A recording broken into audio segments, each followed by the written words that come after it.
चक्षुर्मितं येन श्रीगुरुवे नमः।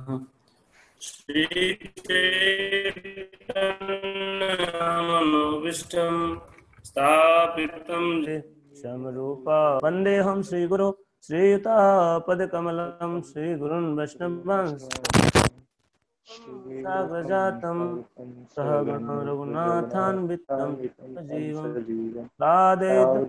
सावधूतं परिजनसहितं कृष्णचैतन्यदेवं श्रीराधा कृष्णपादां सहगणललिता श्रीविशाखान्वितांश्च नमो विष्णुपादाय कृष्णपृष्ठाय श्रीमते भक्तिवेदान्त स्वामिनिति नामिने नमस्ते शाश्वते देवे गौरवाणी प्रचारिणे नवादि पाश्चात्य देशतारिणे नमो महावदान्याय कृष्ण प्रेम प्रदायते चैतन्य श्री नमः।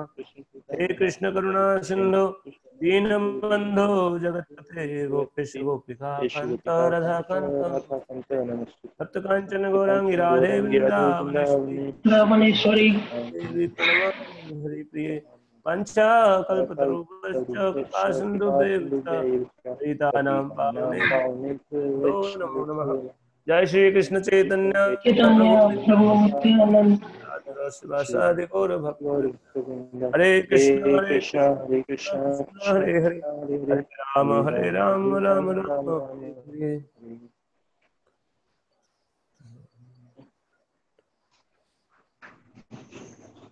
हरे कृष्णा। आवाज आ रही है ना क्लियर? आप लोग आवाज सुन पा रहे हैं? ठीक है। तो कल बलराम जी का बर्थडे है, तो बलराम जी बहुत महत्वपूर्ण है भक्तों के लिए। शास्त्र में लिखा है कि बिना बल के भगवान को कोई प्राप्त नहीं कर सकता, है ना। बिना बल के कोई अपना आध्यात्मिक प्रगति नहीं कर सकता या भगवान को प्राप्त नहीं कर सकता। तो इस बात को विवेकानंद ने पढ़ लिया और उसने सोचा कि ये बल जो है शारीरिक बल की बात हो रही है, तो उन्होंने बोला कि फुटबॉल खेलो, जिससे शक्ति बढ़ेगी तब भगवान समझ में आएंगे, है ना। तो ऐसे लोग स्पेकुलेशन कर देते हैं, लेकिन बल का मतलब है बलराम की कृपा के। बिना बलराम की कृपा के या आध्यात्मिक शक्ति के बगैर कोई आध्यात्मिक विषय वस्तु को नहीं समझ सकता, भगवान को नहीं समझ सकता। तो भगवान बलराम जी कृपा के बगैर कोई कृष्ण को प्राप्त नहीं कर सकता, है ना। इसीलिए नित्यानंद प्रभु बलराम जी और नित्यानंद प्रभु कृपा के बगैर कोई चैतन्य महाप्रभु को या भगवान कृष्ण राधा कृष्ण को प्राप्त नहीं कर सकते हैं। तो हमारे लिए सभी भक्तों के लिए बहुत महत्वपूर्ण है। बलराम जो है आदि गुरु हैं, और आज शाम को बलराम तत्व के ऊपर जो है देवकीनंदन प्रभु की कथा हम ऑर्गेनाइज कर रहे हैं 7:30 बजे से 9 बजे तक, जो है जूम पे होगी और उस फेसबुक और यूट्यूब पे भी जो है आप लोग लाइव देख सकते हैं। देवकीनंदन प्रभु क्लास देंगे शाम को 7:30 बजे। तो उसमें बलराम तत्व पे उनको वो बोलेंगे, तो उसमें आप लोग जुड़िएगा, है ना। जूम लिंक पे आप लोग नहीं जुड़े, फेसबुक या जो है यूट्यूब पे जुड़ जाएं, क्योंकि जूम पे 100 का ही हमारा वो है, 100 से ज़्यादा हो जाएंगे तो फिर वो कनेक्ट नहीं कर पाएंगे। हम चाह रहे हैं कि जोधपुर के लोग जुड़ जाएं। अगर लगा कि जोधपुर में 100 से कम जुड़े हैं तो फिर आपसे रिक्वेस्ट कर लेंगे हम लोग, है ना। तो जूम पे आ जाना, लेकिन जूम पे आप लोग उस पर जुड़िएगा, फेसबुक और यूट्यूब पे जुड़ के आप लोग वो बलराम तत्व के ऊपर प्रभु जी बोलेंगे शाम को। तो बलराम जी का बर्थडे है, तो बलराम जी जो हैं आदि गुरु हैं, और बलराम जी से हमको ये शिक्षा मिलती है कि भगवान की सेवा कैसे की जाए। भगवान कृष्ण अकेले थे, भगवान तो शुरू से है और वो रहेंगे। तो भगवान सबसे पहले उनकी इच्छा हुई अपना लीला विस्तार करने की, तो बलराम जी को विस्तार किए, है ना। अपने जो है राइट साइड से भगवान कृष्ण अपने राइट से बलराम जी के रूप में विस्तार किए। तो बलराम जी कोई और नहीं है, भगवान कृष्ण ही है, जो संसार को शिक्षा देने के लिए भगवान की सेवा कैसे की जाए वो भगवान है खुद, लेकिन भगवान कृष्ण की सेवा करने के लिए वो विस्तार है भगवान का। इसलिए बलराम जी जो है सेवक भगवान है ना। और सेवा करते हैं भगवान की, पूरे समय अलग अलग तरह से सेवाएं करते हैं, है ना। तो ये बलराम जी का यही वो है, असली तत्व यही है कि वो भगवान के भक्त हैं लेकिन भगवान है, और सब तरह की सेवाएं करते हैं। भगवान बलराम जी ही भगवान के वस्त्र, भगवान के जो ये जितने भी भगवान की सेवा में जो वस्तुएं लगती है वो बलराम जी के ही स्वरूप होते हैं। जैसे करताल मृदंग भी बलराम जी के स्वरूप माने जाते हैं, जो ग्रंथ है वो भी बलराम जी के स्वरूप माने जाते हैं, जिनसे जिन जिन जिन चीजों से भगवान सेवा होती है वो सब बलराम जी के स्वरूप माने जाते हैं। और बलराम जी जो है जितनी तरह की सेवा है वो सेवा के लिए विस्तार करते हैं। फिर सेवा की इच्छा थी तो भगवान बलराम जी कई उनमें विस्तार करते हैं, विष्णु रूपों में विस्तार करते हैं बलराम जी। और ये बहुत बड़ा डिस्क्रिप्शन है कि बलराम जी ही तरह भौतिक जगत की सृष्टि बलराम जी करते हैं, कृष्ण भगवान कुछ नहीं करते। बलराम जी उत्पन्न कर दिए, बलराम जी से सब सृष्टियां होती हैं। तो बलराम जी भगवान कृष्ण की डायरेक्ट सेवा भी करते हैं, उनके सेवक बन के, उनके मित्र बन के, उनके भाई बन के, सब तरह से, है ना। और बलराम जी जो है विष्णु रूपों में विस्तार करके और भगवान सेवा का विस्तार करते हैं। तो ये आध्यात्मिक जगत में। जब भौतिक जगत में आते हैं तो भगवान बलराम जी साथ में आते हैं हमेशा भगवान कृष्ण से के। जब भी भगवान कृष्ण आते हैं तो बलराम जी साथ में आते हैं। और भगवान का जो भाव होता है वही बलराम जी का भाव होता है। बलराम जी का जो मूड है, जैसे भगवान राम के रूप में आए तो बलराम जी लक्ष्मण के रूप में, भगवान राम मर्यादा सिखाना चाहते थे तो जो लक्ष्मण जो है मर्यादा के लिए बहुत स्ट्रिक्ट थे, है ना, बहुत गंभीरता से लेते थे मर्यादा को, मर्यादा उल्लंघन बिल्कुल सहन नहीं करते थे। हैं, वो सुपन खाने मर्यादा उल्लंघन किया, उसने नाक कान काट लिए, है ना। जो पूरा और क्रोधित हो जाते थे, कोई मर्यादा तोड़ेगा तो गुस्सा हो जाएंगे। तो भगवान के मूड को समझते हुए जब कृष्ण भगवान भगवान के रूप में आए तो बलराम जी भगवान के भाव में ही थे, तो कृष्ण तो मूल भगवान है, तो लीला करने के लिए आए थे, है ना। तो भगवान के अपनी लीलाएं दिखाई, भगवान ने प्रकट की आके और सब दुनिया को दिखाई कि भगवान की जो जो नित्य लीला, जो गोलोक वृंदावन धाम में जो भगवान लीला करते हैं वही लीला उन्होंने यहाँ भौतिक जगत में प्रदर्शित की। तो बलराम जी भी फिर भगवान के रूप में ही वही भाव में लीला की है ना। और मूल रूप है बलराम जी जो यहाँ लीला की है वही भगवान बलराम जी का स्वरूप है, और वही भगवान की लीलाएं हैं उसी तरह की। और जब भगवान गौरंग महाप्रभु के रूप में उदार भाव में आए तो भगवान नित्यानंद प्रभु इतने उदार बन गए, बलराम जी हैं लेकिन इतने उदार कि पूछो मत, है जिसे कोई सीमा नहीं है, वो दया की सीमा नहीं है। चैतन्य महाप्रभु पतित पावन है लेकिन नित्यानंद प्रभु उनसे ज्यादा दयालु है। तो ये भगवान का भाव के अनुसार अपना भाव स्वीकार करते हैं। जो बलराम जी हैं वो भगवान के भाव के अनुसार ही भाव ग्रहण करते हैं, तो भगवान की सेवा करते हैं हर तरह से अलग अलग रूपों में। तो जब भगवान आए बलराम जी, तो बलराम जी जो कि भगवान कृष्ण भगवान के रूप में ही प्रदर्शित किया अपने आप को और मूल लीलाएं प्रदर्शित की, इसलिए बलराम जी भगवान के भाव में थे, है ना। जो बलराम जी भगवान भगवान ही है ना। कृष्ण और बलराम दोनों अलग नहीं है, दे आर सेम, है ना। वो लीला करते हैं लेकिन कृष्ण बलराम, कृष्ण मूल भगवान है, उनके विस्तार है, प्रथम विस्तार बलराम जी है। और आध्यात्मिक बल बलराम जी से ही आता है। आप लोग अगर ये इसलिए महत्वपूर्ण हो जाता है हमारे लिए उत्सव कि भक्तों को ना आध्यात्मिक बल का अभाव लगता है हमेशा है। भक्तों को लगता है अरे शक्ति नहीं, आध्यात्मिक करना चाहते हैं लेकिन होता नहीं है प्रभु जी, पावर ही नहीं है कुछ करने की भौतिकता से इतने दबे रह पड़े हैं। तो बलराम जी कृपा चाहिए, और बलराम जी कृपा हम डायरेक्ट लेने का अधिकारी नहीं है, इसीलिए गुरु जो होते हैं बलराम जी के प्रतिनिधि होते हैं, और गुरु कृपा चाहिए होती है। गुरु बलराम जी के रिप्रेजेंटेटिव है, और गुरु की कृपा मिलने से बलराम जी की कृपा प्राप्त हो जाती है। तो गुरु और भक्तों का आशीर्वाद से ही वास्तव में बलराम जी की कृपा प्राप्त होती है, आध्यात्मिक शक्ति प्राप्त होती है। तो बलराम जी से कल के दिन आप लोग व्रत रखें और फास्टिंग करके भगवान ज़्यादा से ज़्यादा जप करें। और भगवान बलराम जी से आपकी जो जीवन में समस्याएं, जो आध्यात्मिक प्रगति में आपके लिए बाधा बनी हुई हैं, उसके लिए आप जो है प्रार्थना कर सकते हैं भगवान बलराम जी से। कल उनका जन्मदिन है तो आप प्रार्थना करेंगे तो भगवान जो है आपको शक्ति प्रदान कर देंगे, तो आपके लिए आसान हो जाएगा आध्यात्मिक जीवन। आध्यात्मिक जीवन कोई कल्पना नहीं है, इट्स ए फैक्ट, है ना, ये सच्चाई है। और इसमें आप जितना जब प्रवेश करेंगे, समझेंगे, तो आप रियलाइज करेंगे कि हाँ ये सच्चाई है, क्योंकि भगवान कृष्ण ही इस संसार के नियंता हैं और बलराम जी उनके अपने सेवक हैं। और वास्तविक जीवन जो है आध्यात्मिक जगत में है, जहाँ भगवान कृष्ण बलराम रहते हैं, खेलते हैं, नाचते हैं, गाते हैं, है ना। तो वही लीलाएं उन्होंने यहाँ प्रकट की थी। भगवान लीला करते रहते हैं बस। हाँ, कई लोग बोलते हैं कि भाई स्मृति शास्त्रों में ऐसा, ये लोगों ने स्मृति शास्त्र लिख दिए हैं और इनमें पुराण उराणों में इनको सही नहीं मानते हो। बोले वेदों में कहाँ है? लेकिन वेदों में है। वेदों में एक कई उपनिषदों में वर्णन है भगवान कृष्ण का। जैसे ये वेद वाक्य था जो मैं बोला कि बल की कृपा से ही आध्यात्मिक प्रगति होती है, ये वेदों में लिखा है। अब वो बल को, वो क्योंकि डायरेक्ट नहीं लिखा वेदों में, इनडायरेक्ट लिखा है, तो कोई समझ नहीं पाते हैं। लेकिन वेदों में डायरेक्ट भी लिखा है कि वेदों में लिखा है एको देवो नित्य लीलानुरक्तो। ये स्टेटमेंट है कि एक देव है जो अपनी नित्य लीला में लगा रहे, नित्य लीला करते हैं अपने भक्तों के साथ। ये लिखा हुआ है। वो कौन देव है? भगवान कृष्ण है ना। तो वेदों में वर्णन है इनका, इन वेदों में ज्ञान है, वहां सीधा सीधा लीलाओं का उनका डिस्क्रिप्शन नहीं है कुछ भी। तो इसलिए तत्व रूप में वहां बताया गया, उसको वो लोग माया जबरदस्ती निराकार ठहराते हैं। लेकिन फैक्ट ये है कि भगवान का धाम है और भगवान वहां नित्य वास करते हैं। और ब्रह्म ज्योति भगवान के धाम का प्रकाश है।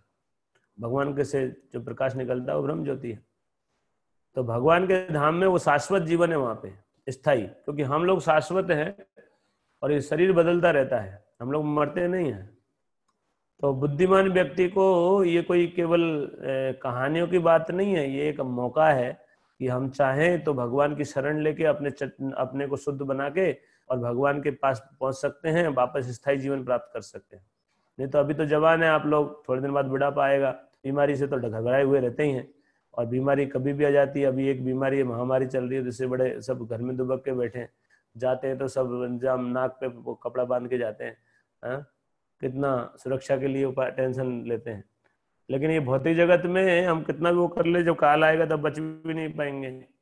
काल आ सकता है, जवानी में भी मृत्यु आ सकती है, नॉट नेसेसरी कि बुढ़ापे में मृत्यु आए। तो भगवान की, लेकिन माया के प्रभाव में ऐसे फंसे हुए हैं कि भगवान की माया से हम भगवान को स्मरण नहीं कर पाते, इन भगवान की लीलाओं को समझ नहीं पाते हैं, भगवान को समझ नहीं पाते हैं। और हमको लगता है कि ये सब सत्य नहीं है, लेकिन फैक्ट में ये सब सत्य है। हम असत्य जीवन जी रहे हैं। हम जो जो चीज सत्य मानते हैं ना वो है। जैसे हम जो रिश्ते नाते सोचते हैं कि ये रिश्ते नाते हैं, कि ये मेरा भाई है, ये मेरे पिताजी है, वो नहीं है, क्योंकि मरने के बाद तो कोई रिश्ता नहीं रहेगा। तो वास्तव में वो है, होते हुए भी नहीं है। और ये है जो जिसको भूले हुए हैं वो सत्य है। जो ईश्वर है वो सत्य है और हम भी सत्य हैं, हम मरते नहीं है और हमारा भगवान से नित्य संबंध है। और उस चीज को हम विश्वास नहीं कर पाते हैं। लेकिन जो भी हो, भगवान नित्यानंद प्रभु की कृपा से संभव है। तो भगवान नित्यानंद प्रभु की कृपा की याचना करनी चाहिए और भगवान की शरण लेने के लिए उनसे प्रार्थना करनी चाहिए। कि भगवान बलराम जी से प्रार्थना करनी चाहिए कि भगवान आप कृपा करें तो मेरी मति लगे आपके चरणों में गुरु, और मैं जो है आध्यात्मिक ज्ञान को अवलंबन कर पाऊँ, इसको अभ्यास कर पाऊँ और भगवान की शरण ले पाऊँ, भगवान की सेवा में लगाइए मुझे। ऐसे प्रार्थना करना चाहिए बलराम जी से। तो कल आप लोग फास्टिंग व्रत कीजिए और बलराम जी से प्रार्थना कीजिए। बलराम जी बहुत दयालु हैं ना। बलराम जी जो है, बलराम की कृपा से हम भगवान को प्राप्त कर सकते हैं बहुत आसानी से। तो बलराम तत्व पे तो खैर शाम को बोलेंगे प्रभु जी डिटेल में। हम लीलाओं पे चलते हैं। तो भगवान थोड़े दिन पहले प्रकट हुए थे और आपको जैसे पता है कि उनको जो है गर्भ से ट्रांसफर कर दिया था। तो भगवान का अंश है, लेकिन एक इससे भी प्रमाण होता है कि भगवान कृष्ण ही परम भगवान है, उनका नियंत्रण में है। चाहे विष्णु भी रूप है ना, वो भी उनके नियंत्रण में है। जैसे बलराम जी से सारे विष्णु आते हैं और बलराम जी खुद जो है उनको फोर्सफुली जो है उनके देव की माता गर्भ से रोहिणी की माता गर्भ में ट्रांसफर कर दिया गया है ना। और ये भगवान की माया से हुआ, भगवान ने आदेश दिया तो माया शक्ति ने उनको वहां से वहां ट्रांसफर कर दिया। तो इससे एक प्रमाण होता है कि भगवान की जो है ना, भगवान ही सुप्रीम है, कृष्ण भगवान ही। हालांकि कृष्ण के विस्तार है लेकिन ये समान नहीं है। कृष्ण सुप्रीम है, एक लिए ईश्वर कृष्ण और सब भृत्य, सब सेवक है कृष्ण के। जार जैसे नचाए तई तैसे करे नृत्य, जिसको जैसे नचाते हैं वो वैसे ही नाचता है। तो साथ में जब सातवां बच्चा होना था तो बलराम जी आए गर्भ में और फिर उनको गर्भ से जो है रोहिणी माता घर में ट्रांसफर कर दिया भगवान के आदेश से, और फिर बाद में भगवान प्रकट हुए। तो बलराम जी कुछ दिन पहले प्रकट हो गए थे, और बलराम जी जो है फिर भगवान कृष्ण भी बलराम जी के पास पहुंच गए नंद भवन में, नंद बचपन से ही, जिस दिन जन्म हुआ तो उनको वसुदेव जी लेके गए। ऐसा बताते हैं कृष्ण भगवान मूलतः वृंदावन छोड़ते नहीं है, इसलिए मूल रूप में भगवान बस नंद बाबा और यशोदा मैया से प्रकट हुए थे, दोनों प्रकट हुए थे, लड़की और लड़का दोनों हुए थे, लेकिन भगवान अंतर्ध्यान हो गए, दिखाई नहीं दिए। और जब कृष्ण जो द्वारक जो ये मथुरा वाले कृष्ण जब गए तो दोनों एक हो गए। वो विस्तार वासुदेव जी का अवतार है मथुरा में जो है। मूल कृष्ण जो है वो वृंदावन छोड़ते नहीं है, तो मूल कृष्ण नंदलाल ही है, और देवकी नंदन जो है वो भगवान कृष्ण के विस्तार के हैं, जो वासुदेव कृष्ण है, वासुदेव या देवकी नंदन जो वसुदेव जी के पुत्र है ना। तो उनमें थोड़ा सा भगवान विस्तार करते हैं अपना अलग अलग, उसके लिए मूल रूप में भगवान कृष्ण जो है वृंदावन छोड़ते नहीं है। तो वृंदावन में बलराम जी थे ही, और भगवान भी आ गए, और फिर बाद में भगवान जो है उनकी लीलाएं रही। बचपन से आप देखते हैं बलराम जी और कृष्ण इतना प्रेम करते हैं एक दूसरे से, हमेशा एक साथ रहते हैं। बलराम जी गंभीर प्रवृत्ति के हैं, गंभीर रहते हैं, कृष्ण भगवान थोड़े चंचल हैं, उनकी जैसी इच्छा वैसा करते हैं, तो कृष्ण को विरोध नहीं करते। कृष्ण हालांकि उनकी इच्छा नहीं है, जैसे चोरी करना ये सब बलराम जी को अच्छा नहीं लगता है, ये घरों में जाकर चोरी करते हैं, है ना, माखन चोरी। एक कृष्ण चाहते हैं इसलिए बलराम जी साथ देते हैं, है ना। ये लीलाओं में बहुत सारी में देखने वाला, क्योंकि वो बलराम जी भगवान के भाव में है, लेकिन फिर भी सेवक हैं वो। तो सेवक में ऐसा है कि जब भी कृष्ण जो चाहते हैं वो करते हैं, ये देखने को मिलता है अलग अलग लीलाओं। तो ये जो अभी जो कल का दिन है, रक्षाबंधन भी है उस दिन, उसी दिन बलराम जी प्रकट हुए। और बलराम जी जो हैं वो भगवान स्वयं, बलराम जी आदि वो हैं, केवल कृष्ण भगवान के बाद सेकंड पर्सन वही है। सारे विष्णु तत्व, सारे विष्णु रूप उनसे ही आते हैं। जितने कोई सोचते शेष के अवतार है, शेष के अवतार नहीं, स्वयं शेष है, सब उनके ही विस्तार है। तो उनके अंदर सब है ना, उनके अंदर सब है। भगवान विष्णु के जितने विष्णु हैं, जितने शेष हैं, सब उनके अंदर है। तो बलराम जी जो है वो स्वयं भगवान है, और भगवान की सेवा के लिए उनका विस्तार है। तो बलराम जी जो जब आए तो लीला बचपन में तो आनंद से लीला करते रहे, फिर गोचारण लीला शुरू हुई, तो गाय चराने जाने लगे। पहले बछड़े चराते थे, है ना। तो सबसे पहली लीला है बछड़े चराते टाइम हुई। जब बछड़े चराते थे तो बलराम जी ने एक जो है उसको प्रलंबासुर आया था, है ना। तो प्रलंबासुर को मारे थे, तब उस समय भी गाय चराते थे एक्चुअली, बलराम जी ने मारे थे। हाँ, बछड़े चराते थे। तब एक हुई थी कि एक वो बछड़ा बन के आया था, उसका नाम क्या था, एक बछड़ा बन के आया था ना एक असुर, वत्सासुर, यस, वत्सासुर। तो उस समय बलराम जी पहचान गए थे कि ये जो है वो है असुर है। तो कृष्ण भगवान को इशारा किए, तो कृष्ण भगवान बोले, तो उसको शामिल कर लिया अपनी टीम में, है ना। और फिर जो है वत्सासुर को भगवान कृष्ण ने मारे थे एक्चुअली, पीछे से गए और चुपके से उसको पैर पकड़ के और पछाड़ खा के पेट पे जड़ पे मार दिया, उसको ऐसे मारा था। तो जब वत्स पाल थे, बछड़े चराते थे, तब तो भगवान कृष्ण ही तब तक जितने भी लीलाएं किए हैं उनमें भगवान कृष्ण ही करते रहे, और बलराम जी उनके सहायक के तौर पे करते रहे। जब गाय चराने लगे, थोड़े बड़े हो गए, गाय चराने लगे, तब जो है प्रलंबासुर आया था, है ना। और वो ग्वाले का रूप रख के आया, और फिर ये खेल रहे थे तो बोले मुझे भी खिला लो। तो उसने जो है कि खेल लो, आ जाओ। दोनों टीमों में से एक टीम बलराम जी की, भगवान कृष्ण की, है ना, कौन सी टीम में शामिल होना चाहोगे। तो उन्होंने देखा, जो प्रलंबासुर था वो असुर था, वो देख के कृष्ण की शक्ति को देखा कि ये तो कृष्ण में असीम शक्ति है, और बलराम जी में असीम शक्ति है, ये उसने देखा। तो उसने सोचा कि अगर मैं दोनों से तो लड़ नहीं सकता एक साथ, तो एक एक से निपटना चाहिए, है ना। तो क्या किया, कृष्ण की उसमें शामिल हो गया, कृष्ण की टीम में शामिल हुआ। तो पहले बोले बलराम को अलग करता हूँ, उसने ऐसा दिमाग लगाया कि बलराम को अलग कर दूंगा फिर कृष्ण को मारूंगा, ऐसे सोच के उसने जो कृष्ण की टीम में शामिल हो गया। और फिर रस्सा कसी खेल रहे थे, वो रस्सी खींचते ना, तो दोनों साइड से दोनों पार्टी रस्सा खींच रही थी।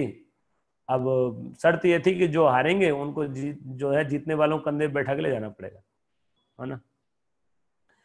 तो उसके मनोभाव को समझ के कृष्ण भगवान समझ गए कि क्या प्लान बना रहा है, भगवान तो अंतर्यामी है। तो भगवान कृष्ण हार गए, है ना। अब भगवान हार गए तो सब कंधे पे बोले चढ़ाओ। तो ये खुद ही आया, जो प्रलंबासुर था ना, वो खुद आ गया और खुद आके बोला कि बलराम को मैं लेके जाऊंगा। बलराम जी खुश हुए, नया गोपाल नया दोस्त आया, ये पकड़ेगा उठाएगा मुझे, कि चलो ले चलो, है ना।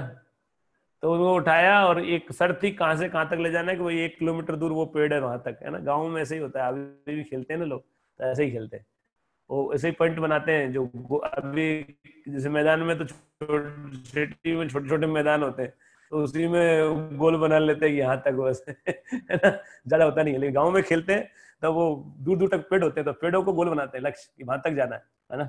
तो एक पेड़ तक इतने दूर उस पेड़ तक लेके जाना है। लेकिन प्रलंबासुर जो है वो चढ़ाया उस कंधे पे और बलराम जी को लेके भागने लगा।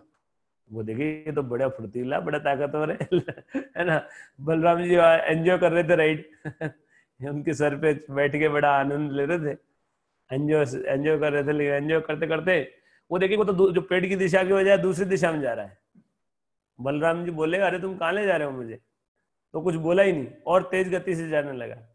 तो बलराम जी पहले तो बोले कि तुम सुनना नहीं देता कि तुमको, है कहाँ लेकर जा रहे हो, है इधर तो नहीं डिसाइड किया था, उस पेड़ की तरफ डिसाइड किया था, तुम कहाँ ले जा रहे हो। तो वो एकदम विशाल रूप धारण कर लिया उसने, है ना। अपना जो महाकाय रूप था प्रलंबासुर का, वो विशाल रूप धारण करके और जो है बलराम जी को चौंका दिया एक तरह से। बलराम जी लीला कर रहे थे, चौंक गए, कहते ये क्या हुआ, ये छोटा बालक था अभी क्या बन गया ये, है। बोले कौन हो तुम, तो हंसने लगा जोर जोर से और बहुत दूर ले गया, है ना। फिर विशाल रूप हो गया ना, तेज तेज भाग रहा था, तो बहुत दूर ले गया जो है ना, दूर बिल्कुल। और बोले अब फिर वो हंसने लगा, फिर बोले कौन हो तुम, बोले तुझे तेरा काल हूँ, बोले ऐसा बोले। वो जो लम्बासुर बोलता है कि तुझे मारने के लिए आया हूँ, आज तुझे तेरा अंतिम समय आ गया, अभी तुझे मारूंगा। बलराम जी को बोल रहा है। बलराम जी आया गुस्सा कि बोले मुझे मारेगा, है बोले तुझे मुझे तू मुझे मारेगा, ऐसा बोल के बलराम जी उसको एक मुक्का मारा और उसका सर फट गया, उल्टी करते खून की उल्टी करते करते और गिर गया जमीन पे, है ना। बलराम जी को कहाँ मारेगा, बलराम जी की शक्ति का उसको अंदाजा ही नहीं। तो बलराम जी ऐसे प्रलंबासुर को मारे थे। पहला जो वध है, प्रलंबासुर बहुत शक्तिशाली असुर था और कंस का भेजा हुआ था, कंस का अनुचर था, तो ये मारा गया जो है बलराम जी के हाथों से। उसके बाद और लीला हुई एक बार धेनुकासुर, है ना। कि धेनुकासुर का वध किया तो ऐसा हुआ था कि वो इधर आप लोग जानते हैं ये वो वन था ताल वन। ताल वृक्ष होते, ताड़ के पेड़ थे, उनमें ताल के फल लगते थे स्पेशल।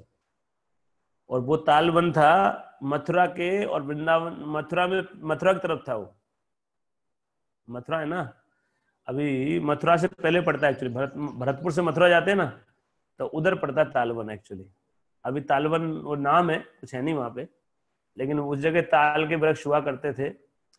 और एक बार भगवान गाय चराते चराते उधर ले आए, गायों को चरा चरा उधर चरा रहे थे और उधर से दूरी पे थे, लेकिन उनको आप जानते हैं वो मधुमंगल एक थे भगवान के सखा, उनको खुशबू आती थी, स्पेशल नाक थी उनकी, है ना। और खाने में बड़े वो थे, थोड़े ब्राह्मण थे तो इसलिए खाने में पटु थे। तो बोले कृष्ण क्या सुगंध आ रही है, मधुमंगल बोलते हैं कि इतना सुंदर सुगंध आ रही है। और वो बोले किधर से आ रही है, बोले इधर से आ रही है।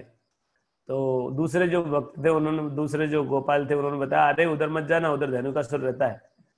बोले तालवन की खुशबू आ रही है तालवन से, लेकिन ये धेनुकासुर रहता है। तो कृष्ण बोले नहीं जाएंगे हम, धेनुकासुर क्या करेगा, चलो। गायों को लेकर चले गए और तालवन में घुसा दिया और धेनुकासुर इतना इतना खूंखार राक्षस था कि वो सिक्योरिटी वो देखता था उस गार्डन की, उसमें देवता भी प्रवेश नहीं कर सकते थे। ताल के फल इतने सुंदर फल थे, उनका जूस जो है ना देवता भी चाहते थे, ऐसा वर्णन मिलता है कि स्पेशल वो थे वृक्ष। थोड़ा पानी देंगे तो ताल के जो फल है उनका जो जूस था उसके लिए जो है ना देवता भी चाहते थे कि ये इनका जो है जूस पिए, तो देवता चोरी करते थे कई बार। तो धेनुकासुर सिक्योरिटी था, करने नहीं देता था कुछ भी, पूरा सिक्योरिटी उसके हाथ में था। इतना दुष्ट था कि उसमें गार्डन में अगर पक्षी भी चला जाए ना तो पक्षी को हवा से ही मार के फेंक देता था। इतना उसने व्यवस्था कर रखा था, कैसे पकड़ता था पता नहीं, लेकिन उसको किसी पक्षी को परिंदा में पर नहीं मार सकता था।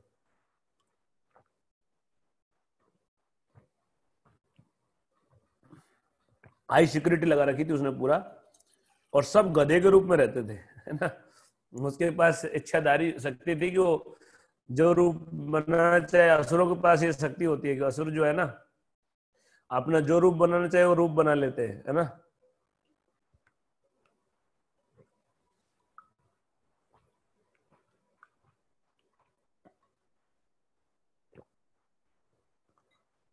बस बस बस बस।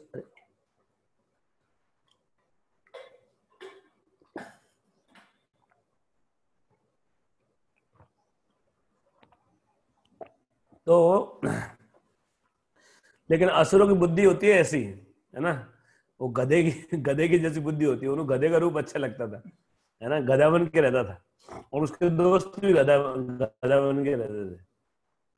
असुर ऐसे होते हैं, उनकी बुद्धि ऐसी होती है, उनको ये ऐसे रूप पसंद आते हैं वो चाहे जैसा रूप बना सकता है, लेकिन वो रहता था गधे के रूप में, है ना। तो इसलिए उसको धेनुक बोलते हैं गधे को, तो धेनुका असुर बोलते थे, धेनुक असुर, धेनुक मतलब गधा। तो जो है गधे होते हैं असुर सारे गधे के रूप में रहता था, तो ऑफिशियली गधा था, लेकिन बहुत खूंखार असुर था वो, है ना। लेकिन कई उन्होंने चेतावनी दी कि अरे ये बहुत खतरनाक असुर है, मत जाओ मत जाओ, लेकिन कृष्ण बलराम बोले तुम डरो मत, तुम्हारे साथ चलो। तो ऐसे करके कृष्ण बल उधर कोई नहीं आता था, सब डरते थे उससे, बड़ा आतंक था उसका। लेकिन कृष्ण बलराम गायों को लेकर चले गए अंदर। अब बलराम जी देखे अरे कितना बढ़िया फल है, बलराम जी ने पेड़ हिलाना शुरू किया, तो पेड़ पेड़ पे हिले तो जो पके हुए फल थे वो गिर गए। बलराम जी ने पेड़ ही पकड़ के हिला दिए, है ना, जैसे पकड़ के ऐसे हिला दिए पेड़ों को, और सारा हम तो जो है वो पत्थर पत्थर मारते करते पेड़ को हिला डाले पके हुए फल। और फिर ऐसे दो चार पेड़ों को हिलाया, उनसे फल इकट्ठ जो है निकाल रहे थे, उनसे फलों को उठा रहे थे, मधुमंगल और सखा थे वो। इतने में वो सिक्योरिटी वाले आ गए, गधे गधे आ गए, और वो आके जो है उसको वो करने लगे, अटैक किए। तो बलराम जी ने परवाह नहीं की, बोले करने दो, वो अपना फल खाते रहे और पेड़ हिलाते रहे और फल फल तोड़ते रहे, खाते रहे। हैं, कृष्ण भगवान भी परवाह नहीं कर रहे थे, लेकिन कृष्ण फिर बाद में वो ज्यादा वो करने लगे, तो जो है ना गाली गलौज करने लगे, तो बहुत गाली दिए कि तुम्हारी ये हिम्मत, अभी तुम मारे जाओगे सबके सब, हैं, खा लो लेकिन फल खा लो, लेकिन तुमको मारेंगे हम, तुमको हम खाएंगे बोले ऐसे बोल के। तो फिर इस बात पे बलराम जी कृष्ण जो है इशारा किए एक दूसरे को, और इशारा करते ही दोनों समझ गए, उन्होंने जो है वो गधों को ना पकड़ पकड़ के तीसरी पैर, गधे क्या है लौट के लात मारते हैं, गधे के शरीर में सिस्टम, गधा क्या होता है, गधा आपको अटैक करेगा ना तो सामने से नहीं करता, जैसे और जो होते हैं जानवर सामने से अटैक करेंगे, उनके सींग होते हैं ना, गधों के सींग नहीं होते कहावत है गधों के सींग नहीं होते कि मतलब, तो गधे जो है ना अटैक करते हैं पीछे से, ये स्पेशल वो है सिस्टम। गधे को अटैक करना होगा ना आपकी तरफ पीठ करेगा, पलट जाएगा, तो समझ जाओ अब वो आपको लात मारने वाला है, तो उछल के आपकी तरफ पैर कर देगा, पीछे वाले पैर, और फिर लात मारेगा। गधे का अटैक का सिस्टम ये है, और जितने भी जानवर वो सामने से अटैक करते हैं, है ना, गधा पीछे से अटैक करता है तो उलट के लात मारेगा। तो ये जो लात मारते हैं वो गधे वाला काम है ना, इंसान भी कई बार लात मारते हैं, तो ये गधे गधे वाले काम है। लोग इंसान हाथों से काम करना चाहिए लेकिन पैरों से काम करते हैं गधे वाला काम है। तो वो उलट के जैसे ही लात मारने को होते, बलराम जी और भगवान कृष्ण को ऐसे ही दोनों, तो जैसे ही मारते तो है ना वो पैर को पकड़ लेते, और पैर को पकड़ के ऐसे हवा में घुमा के उनको फेंक देते, बोले हम पेड़ हिला रहे हैं, इनको ही फेंक देते पेड़ पे तो पेड़ अपने आप ही फल गिर जाएंगे। तो पेड़ों के ऊपर टांग दिया उनको, और पेड़ों के ऊपर फेंकते, इतना बड़ा गधा पेड़ पे जाके पड़ता तो सारे पेड़ में से जितने पके हुए फल थे गिर जाते नीचे, तो फिर वो उठाते रहते फल। ऐसे करके एक एक सिक्योरिटी के जितने आए गधे, वो सबको पेड़ों के ऊपर टांग दिया। अब देखा कि कोई जा रहा है, वापस नहीं आ रहा है, कि धेनुकासुर जो है, असुर जो है आलसी होते, वो अपना पड़ा था मस्ती में। तो उसने देखा कि सिक्योरिटी जा रहा है, वापस नहीं आ रहा है, तो देखने आया क्या है मामला। तो उसको तो सिक्योरिटी तो दिखे नहीं, क्योंकि वो तो सब टंगे हुए थे पेड़ों में उसको पता ही नहीं, ऊपर टांग दिए सारे। और सिक्योरिटी कहाँ गए, मर्डर करके वो बॉडी भी गायब बॉडी भी नहीं मिली उसको। लेकिन इनको देखा गाय चर रही है और ग्वाले हैं वो खेल रहे हैं। तो धनुकासुर आया और इतना गुस्सा हो गया, एकदम फुफकारने लगा सांप की तरह, तो तुम्हारी ये हिम्मत। तो बलराम जी जो है उसकी परवाह नहीं की, वो तो सोचे, वो नहीं सोचे कि ये धनुकासुर है कोई भी होगा, वो तो बलराम भगवान है, उनको क्या है, वो अपनी मस्ती मस्त है। बलराम जी हमेशा मस्त रहते वो परवाह नहीं करते किसी की। तो बलराम जी जो है बिल्कुल मस्त थे, वो परवाह ही नहीं कर रहे थे। और तो डर गए, जो ग्वाले थे वो डर गए, भगवान कृष्ण देख रहे थे, लेकिन बलराम जी तो और पेड़ को हिला के और फल तोड़ने में व्यस्त थे तो वो बलराम जी पे अटैक किया जाके।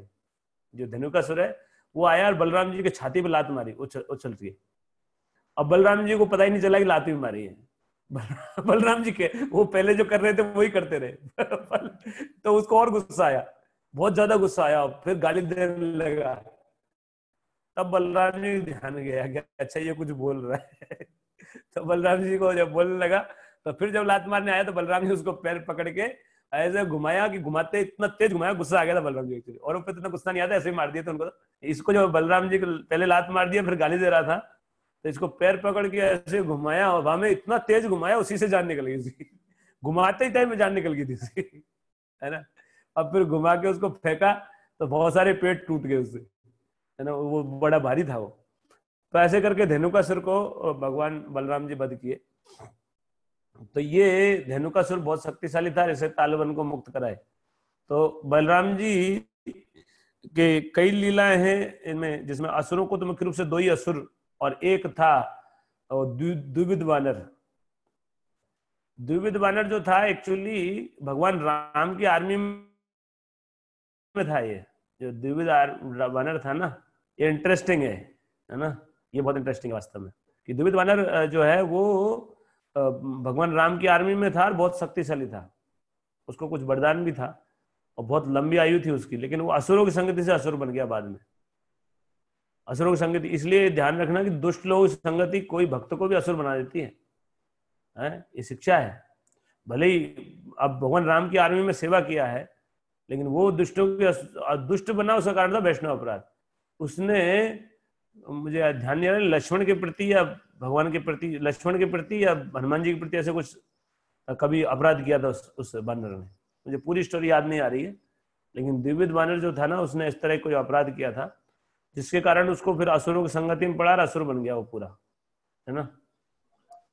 तो बहुत सतर्क रहना चाहिए वैष्णव अपराध से, और जो है वैष्णव निंदा से और भगवान की निंदा से, ये से बहुत बहुत सतर्क रहना चाहिए।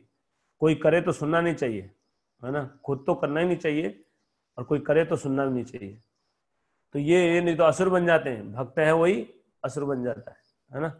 तो ये द्विविध वानर जो था, ये ऐसे फिर असुर बन गया। और जब भगवान, आपको पता हो तो ये बात है कि भगवान जो बलराम जी हैं, ये लास्ट लीला है, जब भगवान बलराम जी तो चले गए थे, वृंदावन छोड़ के चले गए थे कृष्ण बलराम। उसके बाद भगवान कृष्ण ने एक बार बलराम जी को भेजे थे द्वारका से, कि बलराम जी को भेजे कि आप जाके थोड़ा शांत करो, सभी लोग दुखी हुए बहुत, आप जाके उनको सांत्वना दे के आओ। तो बलराम जी एक्चुअली उनको थोड़ा दिलासा देने के लिए आए थे, कि बड़े प्रेम, बलराम जी कृष्ण दोनों से ही बहुत प्रेम करते थे ना, उनके तो प्राण थे वो। तो बलराम जी कृष्ण और अलग नहीं थे, वो दोनों ही कोई बराबर ही प्रेम करते थे। तो बलराम जी जाने से, बलराम जी इसलिए भेजे थे कृष्ण भगवान कि आप जाओ और थोड़ा उनको थोड़ा दिलासा दे के आओ।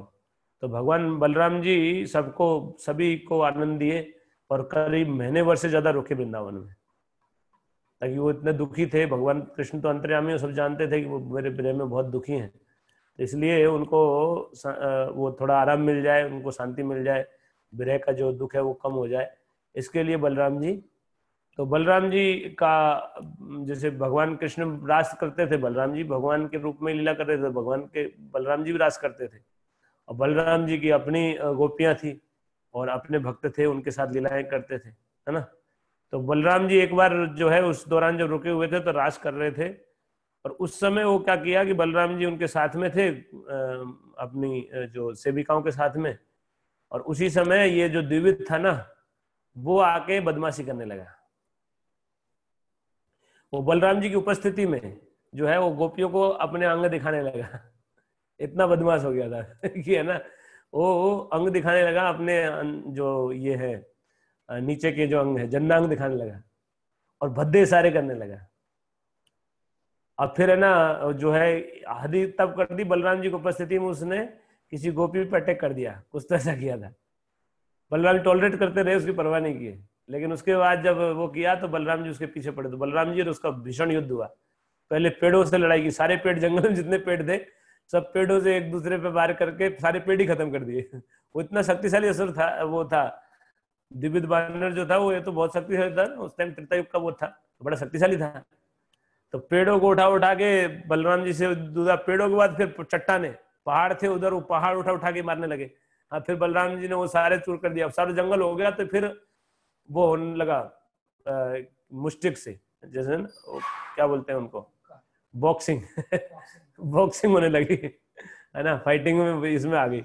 इसको बोलते हैं मल्ल युद्ध, है ना। तो मल्ल युद्ध होने लगा। जब मल्ल युद्ध होने लगा तो बलराम जी ने उसको एक मुक्का मारा सर पे और खून उगलता हुआ मर गया वो। तो बलराम जी उसको ऐसे समाप्त कर दिए।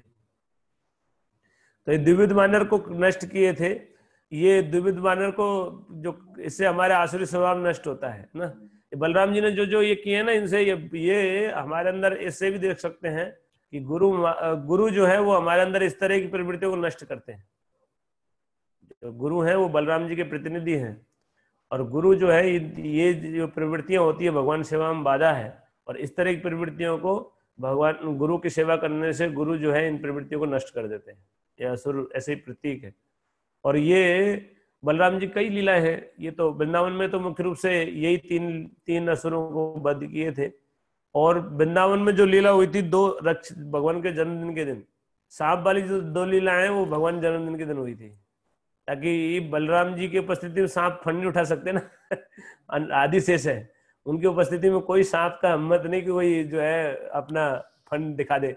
बलराम जी की उपस्थिति में उसकी पावर काम ही नहीं कराई, है ना। तो इसलिए भगवान कृष्ण ने इसी 2 दिन चुने थे। तो भगवान जो जिस दिन पहला जो था वो अगासुर आया था, उस दिन बलराम जी नहीं थे साथ में, है ना। अगासुर जो मारा था ना भगवान ने, अगासुर ने गुफा का जैसा मुंह खोल के बैठ गया, बड़ा अजगर बन के आया था विशाल। और है ना, उस समय तो बछड़े ही चराते थे, लेकिन उस समय भी बलराम जी के बगैर भेजते नहीं थे, लेकिन उस दिन तो जन्मदिन था इसलिए भेजना ही पड़ा। भाई कृष्ण को छोटे थे तो कृष्ण को भेजते नहीं थे बलराम जी के बगैर। लेकिन उस दिन वो कृष्ण बोले अरे मैं चला जाऊंगा, आप क्यों टेंशन लेते इतना, है ना। और जो है बलराम जी ने बोला हाँ ये कृष्ण अभी कर लेता है, कोई दिक्कत नहीं है, ऐसी कोई दिक्कत नहीं है, बछड़े और भी तो ग्वाले हैं, ऐसा बोल के जो है। अब बलराम जी उस दिन बर्थडे था, इसलिए बलराम जी को उस दिन रोक लिया। बलराम जी को एक दिन छुट्टी थी है ना, हम तो 7 दिन में एक छुट्टी चाहते हैं, बलराम जी को बर्थडे को छुट्टी मिलती थी बस। बाकी एवरी डे जो है ड्यूटी। वो ड्यूटी नहीं थी, आनंद था उनका, है ना। तो उस दिन रुके हुए थे घर पे, और उनका जो है जो है बर्थडे मनाया जा रहा था, जिसमें स्वस्ति वाचन और पंडित जी उनको जो है सुंदर वेदों की स्तुतियां कर करके उनका अब वो करते थे। और जो है वैदिक रीति से जन्मदिन मनाया जाना था, तो उसमें जो जो जो भी सेरेमनी होनी थी उसके लिए बलराम जी को रोक लिया। तो भगवान कृष्ण अकेले गए थे, और उस दिन जो है क्या हुआ कि ये अगासुर आ गया, और अगासुर ने अपना मुंह फैला के बैठ गया। तो उसको मारे थे। अगासुर वध का आपको पता है। अगासुर वध हो गया, उसके बाद जो है ब्रह्मा विमोचन लीला भी हो गई, उसी दिन हुई थी। ब्रह्मा जी उसी दिन आए थे अगासुर के वध को देखने के लिए। वो तो अगासुर वध तो हो गया था, भगवान को भोजन करते हुए देख के कंफ्यूज हो गए ब्रह्मा जी।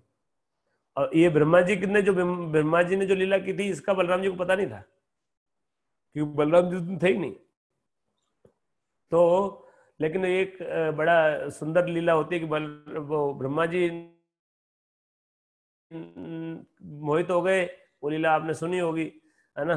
अब लेकिन जो भगवान खुद ही तो वो बन ग्वाले और खुद ही बन गए बछड़े। और उस दिन से क्या हुआ, वृंदावन में बदल गया सब चीज। पहले वृंदावन में जो भी होता था कृष्ण से प्रेम करता था, ना गाय अपने बछड़ों से प्रेम करती थी, ना ही गोपियां अपने बच्चों से प्रेम करती थी, जो वृद्ध गोपियां थी, है ना। कोई भी गोपी अपने बच्चों को प्रेम नहीं करती थी, सब कृष्ण को देखती रहती थी, कृष्ण का इंतजार करती थी, कृष्ण के लिए जो है अपने बच्चों को खाने को देती थी तो बोलते थे कृष्ण को जरूर खिलाना, कृष्ण के लिए, तुम मत खाना पहले, ऐसे बोलती थी। और उनके लिए ही सब कुछ था।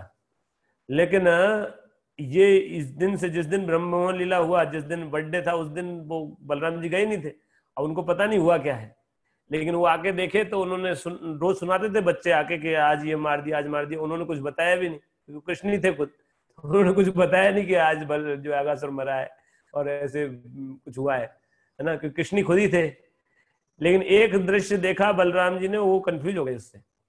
बलराम जी क्या देखे कि सबके सब जो है कृष्ण से प्रेम करने की बजाय अपने बछड़ों से प्रेम करने लगे। गाय अपने बछड़ों से प्रेम करने लगी। और ये बछड़े वो नहीं थे, नवजात बछड़े नहीं थे, ये तो घास चरने वाले बछड़े थे, बड़े बछड़े थे। लेकिन गाय इनके प्रति बहुत आसक्ति दिखाने लगी। और है ना, जो गोपियां थी वो अपने बच्चों से प्रेम करने लगी, ग्वाले थे वो बड़े ग्वाले, वो अपने बच्चों से प्रेम करने लगे। तो बलराम जी समझ नहीं पा रहे थे कि ऐसा कैसे हो रहा है, कृष्ण की उपस्थिति में कोई किसी दूसरे से कैसे आकर्षित हो सकता है, how it's possible. Balram ji खुद समझ नहीं पा रहे थे क्या है मामला। तो बलराम जी सोचे कि इसकी लीला होगी, कुछ कृष्ण की लीला होगी, है ना। वो कोई कुछ चिंता नहीं की, ठीक है कृष्ण है ना, तो कृष्ण को पता होगा, कृष्ण कर रहे होंगे कुछ, है ना। तो जो भी है, तो वो तो भगवान की सेवा करते रहे।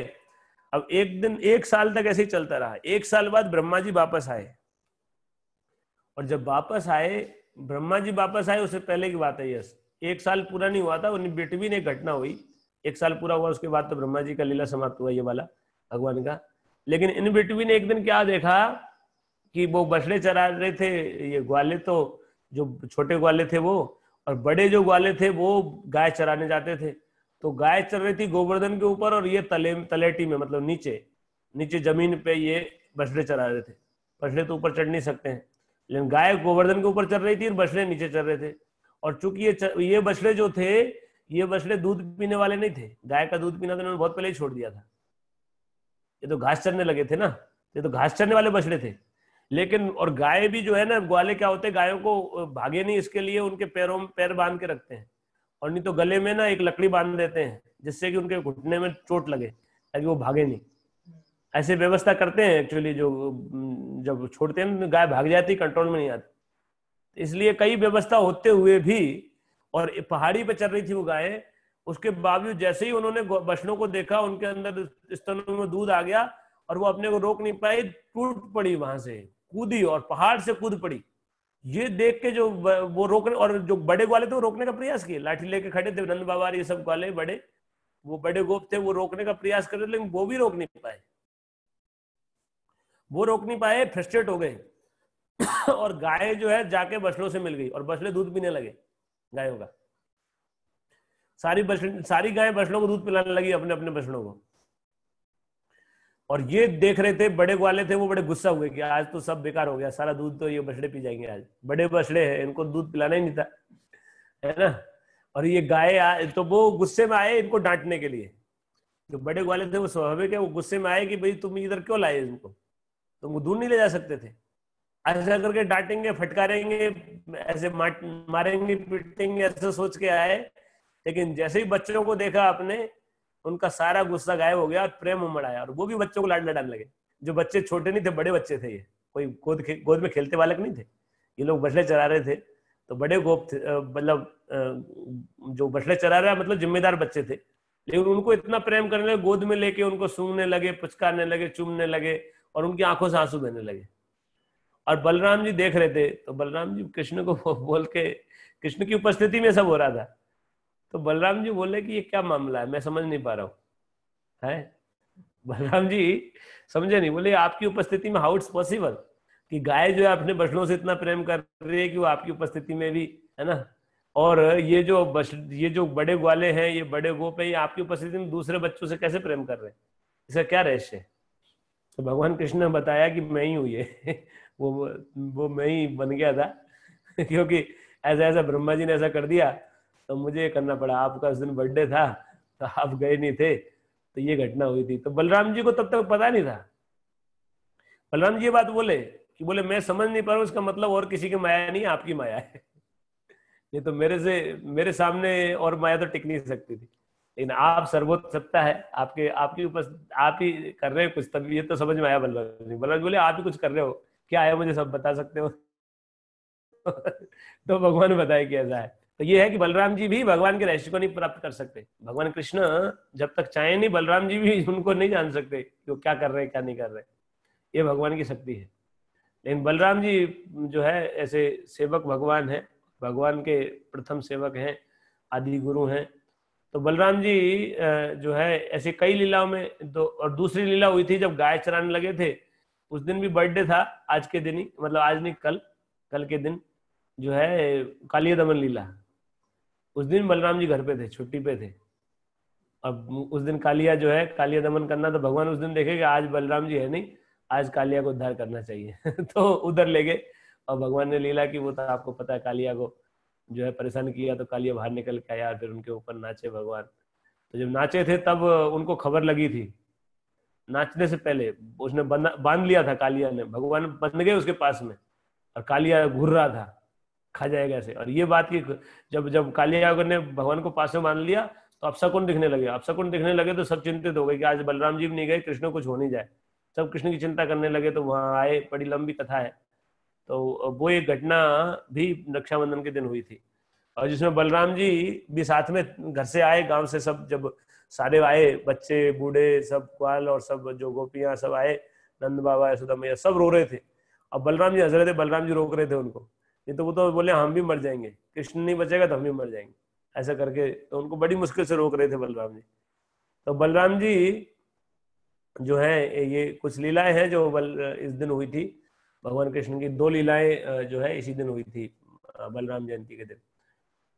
ये कुछ लीलाएं, फिर बाद में जब बलराम जी और भगवान कृष्ण जब मथुरा गए, तो मथुरा में जो है सबसे पहला बलराम जी जो किए थे कि पहले तो वो घूमे मथुरा में, सिटी देख रहे थे, जैसे वो लीला कर रहे हैं ना, तो गांव के लड़के तो सिटी देख रहा है सिटी देखना है कि सिटी कैसी है, चलो घूम के आते तो घूमने लगे सिटी में।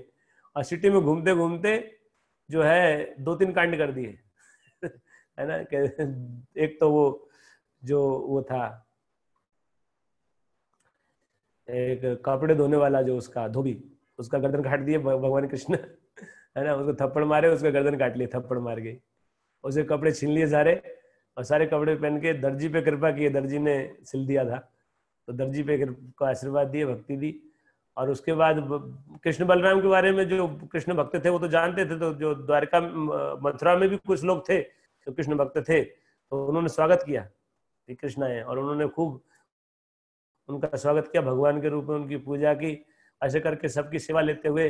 और घूमते घामते जो है फिर वो वहां पहुंच गए जहाँ पे एक दिन बाद वो समारोह होना था, और वहां धनुष रखा था, जो धनुष था एक विशेष धनुष था, उसको ऐसे तोड़ डाले उठाया उसको तोड़ डाले, है ना। दो तीन कांड कर दिए थे एक दिन में, दो तीन कांड किए थे भगवान कृष्ण बलराम जो है, जो गए। तो एक्चुअली उसका उद्देश्य था कंस के हृदय में थोड़ा, मतलब उसको संदेश देना कि आप तैयार हो जाओ अभी हम आ गए। तो ऐसे करके जो है ना बड़ा सुंदर सुंदर लीलाएं उस दिन किए। तो उसी में एक दिन में पूरा वो भी जो क्या नाम है उसका, कुब्जा, कुब्जा आई थी, कुब्जा को सीधा सुंदरी बना दिए थे भगवान कृष्ण, है ना, वो भी वही हुआ था। तो उस दिन जब प्रवेश कर रहे थे तो कंस ने तैयारी कर रखी थी। कंस जब प्रवेश करेंगे जो, तो है ना गेट पे वो लगा रखा था कुबलिया पीड़ हाथी, है ना। वो इतना भयानक हाथी था कि जिससे कोई बच नहीं सकता, उसको नशा करके धुत करके रखा था कि ये कौन देगा। कुबलिया पीड़ इतना शक्तिशाली हाथी, कोई बच नहीं सकता उससे। तो गेट पे जब एंटर करें बालक तो उस महावत को छोड़ रखा था, इसको जो है उत्तेजित कर देना, है ना। बाकी टाइम तो वो कंट्रोल करके रखे थे, लेकिन जैसे ही वो कृष्ण बलराम आएंगे उसको खोल देंगे और उसको उत्तेजित करके खोल देंगे, तो वो उनको कुचल देगा ऐसे करके। तो कुबल्यापीठ को भगवान बलराम जी मारे थे, है ना। वो देखा कि वो बहुत वो आ रहा है, तो बलराम जी उसको ना ये ऊपर चढ़ के उसके एक मुक्का मारे और वो मुक्का मार के कुबल्यापीठ को खत्म कर दिया। तो इतना भयानक हाथी था, सामान्य जो हाथी होते हैं उनसे 2-3 गुना ज्यादा हाइट था उसका, दुगना हाइट से ज्यादा हाइट था उसका।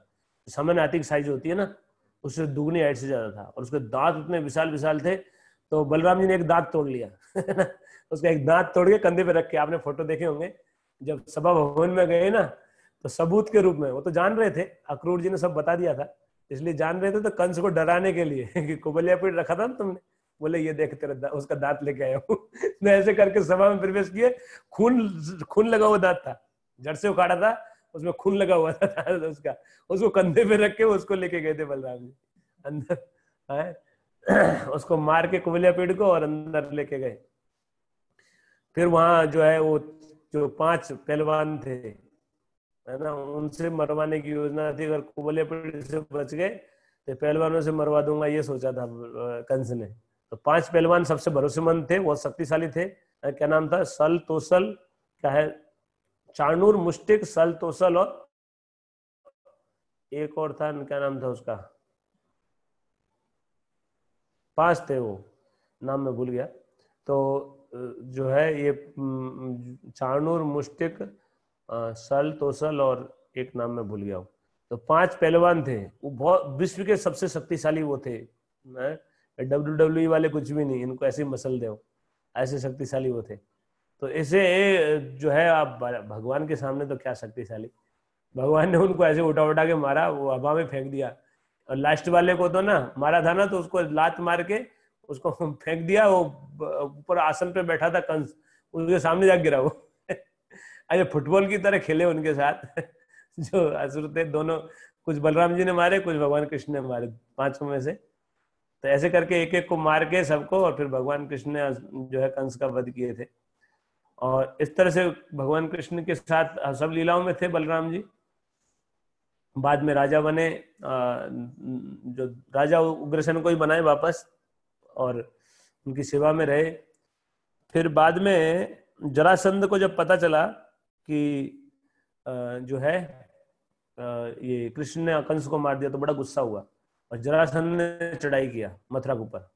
जब मथुरा के ऊपर चढ़ाई किया तो उसने धमकी भरा एक पत्र भेजा कि, क्योंकि बहुत गुस्सा, बहुत अहंकार था जरासंध को, जरासंध बहुत शक्तिशाली राजा था, विश्व विजय पे निकला था पहले, तो उसके विश्व विजय इसने रोक दिया था, कंस ने रोका था एक्चुअली। तब कंस को दामाद बनाया अपना, अपनी बेटी दिया, संधि कर लिया। तो जरासंध बहुत शक्तिशाली था, तो जरासंध ने बहुत अभिमान में आया और उसने एक धमकी भरा पत्र भेजा सभा में कि या तो कृष्ण बलराम को मेरे हवाले कर दो, नहीं तो सबको मारूंगा, ये पत्र भेजा उसने। तो सब जरासंध से सब डरते भी थे, तो लेकिन कृष्ण भगवान बोले कि अरे आप चिंता मत करो, हम संभाल लेंगे। और कृष्ण बलराम बोले हमको छोड़ दो, हम संभाल लेंगे, आप चिंता मत करो। वो समझा बुझा के वो छोड़ना नहीं चाहते थे, बोले नहीं आपको नहीं छोड़ेंगे, हम मर जाएंगे भले लेकिन आपको नहीं छोड़ेंगे। कि नहीं नहीं तुम चिंता मत करो, तुम, हमको कुछ नहीं होगा, और तुम इधर रहो। तो जो है कृष्ण बलराम अकेले बाहर निकले, और जब बाहर निकले तो देखा कि वो तो रथ पे है, और ये बिना रथ के, तो मजाक बना रहा था इनका, बोले अब तुमको मारूंगा मैं, ऐसे धमकी दे रहा था, है ना। तो भगवान की इच्छा से तुरंत ही भगवान के जो दिव्य विमान है वो आए, दिव्य जो है वो रथ आसमान से उतरे, भगवान बलराम जी का और भगवान कृष्ण का, दोनों ये जो उनका नाम है ना, ताल ध्वज, और एक को क्या नाम है उसका, जो है ना उन्हीं का नाम, जो जगन्नाथ रथ यात्रा निकलती तो बलराम जी का अपना रथ है, भगवान कृष्ण का अपना रथ है ना। तो ऐसे करके जो दोनों रथ उतरे, और उन पे रथ पे उतर, रथ पे सवार होके फिर युद्ध के लिए चले।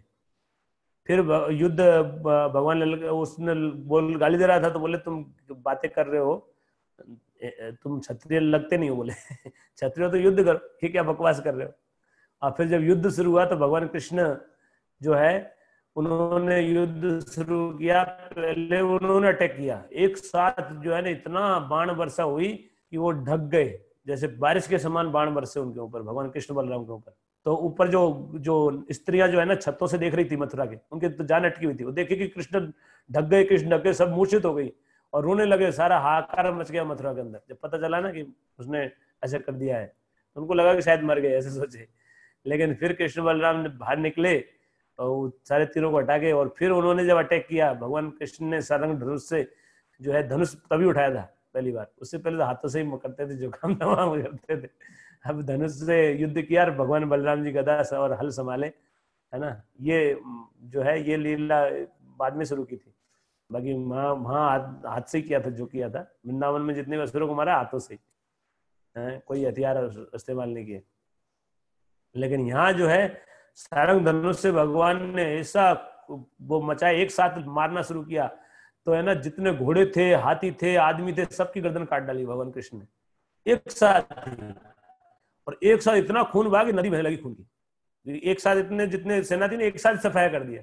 भगवान तो कुछ भी कर सकते हैं, भगवान ने ये सब बाण चलाए कि सब एक साथ सबके गर्दन कट गए, हाथी घोड़े आदमी सबके गर्दन काट डाले। तो उससे जितने लोग थे उनका एक साथ खून निकला, उस खून से नदी बहने लगी। और ऐसा वर्णन है कि बलराम जी ने गदा चलाना शुरू किया तो नदी में बाढ़ आ गई। फिर बलराम जी गदा से मारने लगे तो नदी में बाढ़ ला दी। इस तरह का वर्णन किया, बड़ा भयानक युद्ध हुआ था। और उसमें जब जरासंध अकेला रह गया, अकेला छोड़ दिया, उसको सब मार दिए। बाकी बहुत बड़ी सेना थी, 23 अक्षौणी सेना थी। 23 अक्षौणी आप सोच सकते हैं, महाभारत के युद्ध में टोटल 18 अक्षौणी सेना लड़ी थी। महाभारत का युद्ध इतना बड़ा बताते हैं, लेकिन उसमें टोटल 18, 11 अक्षौणी सेना उसकी थी दुर्योधन की, और 7 अक्षौणी सेना पांडवों की थी, है ना। टोटल 18 अक्षौणी सेना लड़ी थी महाभारत के युद्ध में, और उसमें भी 18 दिन लगे थे उसको पूरा होने में, सब मारे गए थे। लेकिन जो जरासंध 23 अक्षौणी सेना लेके आया था। अब सोच लीजिए कितना विशाल है, इतनी बड़ी आर्मी, और कुछ ही घंटों में पूरा नाश कर दिया। 23 अक्षौणी सेना कुछ पलों में ही खत्म कर डाली। और जो वो था ना, उसको ऐसा झटका लगा जरासंध को कि ऐसा युद्ध तो उसने सपने में भी सोच नहीं सकता था कि ऐसा भी युद्ध हो सकता है। युद्ध दंग रह गया, वो तो जानता नहीं था भगवान है, वो सोचा कैसे योद्धा है, उसका खुद भी कांप गया, और उसको बेइज्जत करके भेजा, उसको अरेस्ट कर लिया बलराम जी ने। बलराम जी उसको अरेस्ट करके ला रहे थे, बोले इसको मारो। कृष्ण बोल रहे अरे छोड़ दो इसको, बेचारा इसको अपमानित कर रहे थे, मतलब टोंट कस कस के उसको बोल रहा था कि अभी तुमको मारूंगा, इसको छोड़ दो, वापस इकट्ठा करके लाएगा। कृष्ण भगवान बोले बलराम जी को, एक्चुअली इसको मार देंगे ना तो फिर बाकी असुरों को ढूंढ ढूंढ के हमको मारना पड़ेगा। अच्छा है कि ये असुरों को लाए, हम इस काम के लिए आए, धरती पे जो असुरों का नाश करने के लिए आए हैं, तो जो असुर है उनको ये पकड़ पकड़ के लाएगा इकट्ठी करके। तो उसको खूब गुस्सा दिलाए, मतलब अपमान इतना किए कि उसको रोष भरे उसके अंदर, कि बदला लेने की भाव और बढ़े उसका, है ना। तो ऐसे ऐसे टोंट कसे कि और छोड़ दिए फिर उसको अपमानित करके। तो फिर सेना इकट्ठा किया, ऐसे करके उसने कितनी बार अटैक किया आपको मालूम है? कितनी बार? 15-16 बार अटैक किया था मेरे ख्याल से, है। तो ऐसे करके बार बार अटैक करता रहा, बार बार उसकी बड़ी बड़ी सेना लेके आता था, भगवान उसको जो है सारी सेना को सफाया करते थे, उसको छोड़ देते थे। उसका स्वभाव जानते थे एक्चुअली। बाद में भीम से मरवाए थे उसको, जब जब राष्ट्रीय यज्ञ कर रहे थे, तब जो भीम से उसको मरवाए थे जरासंध। लेकिन जो है कृष्ण बलराम जो है बड़ी सुंदर सुंदर लीलाएं हैं। और उसके बाद भगवान मथुरा में शिफ्ट हुए थे, जब अंतिम युद्ध हुआ था ना इसके साथ, जरासंध का अंतिम बार अटैक किया था, तब जरासंध ने अटैक किया, साथ में कालयवन और आ गया था, दोनों ने एक साथ अटैक कर दिया। कालयवन को क्या है, कालयवन जो दुष्ट लोग होते हैं ना, यही करते हैं आजकल, तो अब अभी भी करते रहते हैं, जैसे चाइना अतिक्रमण करने की कोशिश कर रहा है ना। ये शांति से नहीं बैठते, दुष्ट लोग ऐसे ही होते हैं, तो शांति से नहीं, उनको शक्ति घमंड होता है, और वो लड़ने के लिए निकलते। तो कालयवन को नारद जी मिले, तो नारद जी से पूछा कि मैं किससे युद्ध करूं, कौन शक्तिशाली, मेरे से कोई युद्ध नहीं कर रहा है। तो बोले भगवान है, मथुरा चले जाओ, मथुरा पर अटैक करो, वो आपको सबक सिखाएंगे।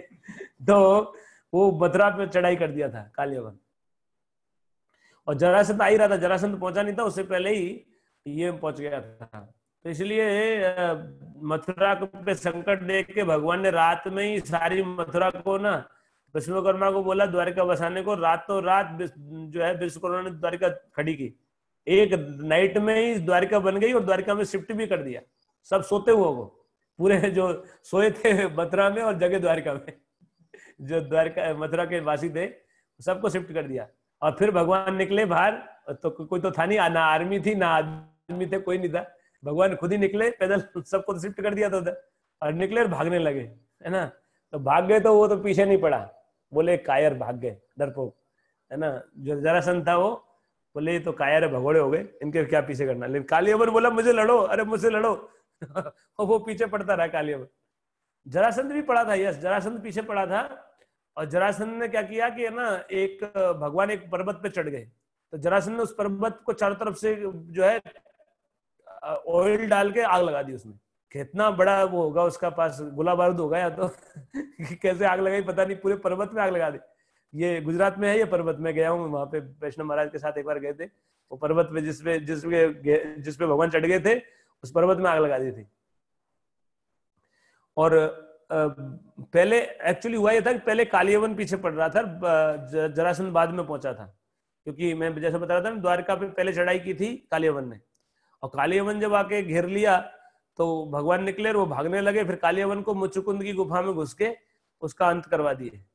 कालियावन को भगवान खुद नहीं मारे, क्योंकि भगवान के हाथ से मरता तो उसकी मुक्ति जाती, भगवान उसको मुक्ति नहीं देना चाहते थे, दुष्ट था, भगवान उस पर दया नहीं किए, क्योंकि भगवान के हाथ से मर जाता तो उसकी मुक्ति जाती, इसलिए उसको कालियावन को मुचुकुंद महाराज के हाथ में मरवाए, आंख उनको उसके देखने से भस्म हो गया। और दूसरा, मुचुकुंद महाराज भी बहुत दिन से सोए हुए थे, तो उनको जगाना भी था, है ना, क्योंकि वो कब के सोए हुए थे कभी वो इतने सोने में कई युग निकल गए उनके मुचुकुंद महाराज ऐसे सोए थे देवताओं के आशीर्वाद से, मुझे कोई डिस्टर्ब नहीं करना चाहिए, तो कई युग से सोए थे वो। तो भगवान बोले कि मैं नहीं जगाऊंगा तो इसको कौन जगाएगा फिर कोई बाद में भी कोई जगाने वाला नहीं है, तो इसलिए भगवान जगा दिए और उसको मुचुकुंद महाराज को कृपा की। मुचुकुंद महाराज जी बताते हैं कि वो स्थान पे भी मैं गया हूँ, कि मुचुकुंद महाराज जो की गुफा है ना, वो गुजरात में उनका जो नरसिंह मेहता जो भक्त हुए, उन्होंने वहीं भजन किया था। और ऐसा बताते हैं कि मुचुकुंद महाराज ही नरसिंह मेहता के रूप में प्रकट हुए थे। ये वैष्णव महाराज बताए कि नरसिंह मेहता जो है मुचुकुंद महाराज ही थे, जो मुचुकुंद महाराज को मुक्त नहीं किया था, क्योंकि उन्होंने मुक्ति मांगी नहीं थी, लेकिन भगवान ने आशीर्वाद दिया तुम अगले जन्म मेरे भक्त बनोगे ऐसे, और भक्ति करके फिर जो है अब मेरे पास पहुंचोगे। तो वो मुचुकुंद महाराज ही नरसिंह मेहता बने, और उनका वो गुफा भी अभी भी है, वहां पे लोग जाते हैं। तो पहले तो वो मुचुकुंद उद्धार करने के बाद भगवान कृष्ण वापस आए, फिर उस समय जो है ना जरासंध आ गया था तब, और जरासंध पीछे पड़ा। फिर जरासंध भाग रहा था पीछे, तो कृष्ण बलराम दोनों एक पर्वत पे चढ़ गए। उस जरासंध उस पर्वत को घेर के, और पहले तो खूब आवाज लगाई, खूब गाली दिया, लेकिन जब नहीं निकले तो उस पर्वत को आग लगा दी पूरे पर्वत पे, और पूरा पर्वत जला दिया। तो जरासंध ने सोचा कि दोनों मर गए इसी में, कि पर्वत में से तो कैसे बचेंगे, जब पूरा जैसे जंगल में कोई आग लग जाती कोई बच नहीं सकता। लेकिन भगवान वहां से जंप किए, और जंप करके पता नहीं 16 मील इतने दूर जंप किए सीधा। आप कितना 16 हाथ भी नहीं कूद सकते भाई, बड़े जो बड़ा जो लंबा कूदने वाला है वो 16 हाथ जंप नहीं कर सकता, है ना। जो बड़े बड़े जो जंप लगाते हैं ना खेल में, आज वर्ल्ड का टॉप भी होगा। और भगवान 16 मील ऐसे, या 16 वजन ऐसे कुछ है ना, मुझे ध्यान नहीं कितना, बहुत लंबा जंप किए वहां से, पहाड़ से कूदे और सीधा बहुत आगे जाके कूदे, ऐसा वर्णन है। और बाद में भगवान द्वारिका चले गए, इस तरह से ये लीला हुई थी। तो उसके बाद जरासंध ने सोचा कि वो मर गए हैं, वास्तव में जरासंध ने सोच लिया कि वो तो दोनों मर गए, जरासंध ने अपने को जीता हुआ मान लिया। तो कृष्ण बलराम इसमें थे, बाद में द्वारका में रहे। द्वारका में रहते रहते और कई लीलाएं हुई हैं, जिसमें द्वारका में रहते हुए मुख्यतः तो उसके केस में पता चलता है कि वो बलराम जी जो है बाद में दुर्योधन के शिष्य बनाए, और दुर्योधन का बड़ा प्रिय था, है ना दुर्योधन। लेकिन भगवान कृष्ण उसको जो है मरवान, उनका तो डिसाइडेड था क्या होना है। तो बलराम जी जो है सुभद्रा की शादी दुर्योधन के साथ करना चाहते थे, तो बलराम जी बड़े थे तो उनकी चलती है, तो क्या कर सकते हैं। तो भगवान कृष्ण ने अर्जुन को बोला कि तुम सुभद्रा का अपहरण कर लो, है ना। भगवान कृष्ण ने कहने पे सुभद्रा का अपहरण कर लिया अर्जुन ने। फिर बलराम जी इतना गुस्सा हो गए कि सुभद्रा को, अर्जुन को दंड देना चाहते थे। तो भगवान कृष्ण जब बोले कि उसको क्यों दंड देना चाहते हो, है ना। सुभद्रा की इच्छा के बगैर आप उसकी शादी किसी किसी साथ कर दोगे? सुभद्रा भी गई है उसके साथ, सुभद्रा ने विरोध नहीं किया ऐसा बोले तो समझ गए बलराम जी की कृष्ण की इच्छा है, तो फिर शांत हो गए। नहीं तो इतना गुस्सा हो गए थे, बोले कृष्ण अर्जुन को छोड़ूंगा नहीं, मार दूंगा है ना। लेकिन जब देखा कृष्ण की इच्छा है तो कुछ नहीं बोले। इसे कई घटनाओं में ऐसे मिलता है जिसमें भगवान कृष्ण की इच्छा को समझते ही वो शांत हो जाते हैं, है ना। और बलराम जी इसी दौरान एक घटना हुई थी, भगवान कृष्ण के एक जो जामवती के पुत्र थे साम, साम को जो है लक्ष्मणा का अपहरण कर लिया, दुर्योधन की बेटी थी उसका अपहरण कर लिया साम ने, है। अब साम जो है अपहरण करके ला रहा था, तो उन्होंने उनको अरेस्ट कर लिया, सारे महारथियों ने युद्ध करके साम से को अरेस्ट करके कर लिया। अरेस्ट कर लिया तो सूचना मिली, तो ये द्वारका की सभा में डिस्कशन हुआ कि युद्ध करना चाहिए। तो बलराम जी बोले नहीं, अरे वो तो अपने आदमी है, उनसे क्यों युद्ध करना, जाके ऐसे ही ले आऊंगा मैं, आप क्यों खून खराब करना चाहते हो। तो बलराम जी ऐसे शांत स्वभाव के, लेकिन जब क्रोधित होते ना तो गुस्सा होते तो दंड भी खूब देते, है ना।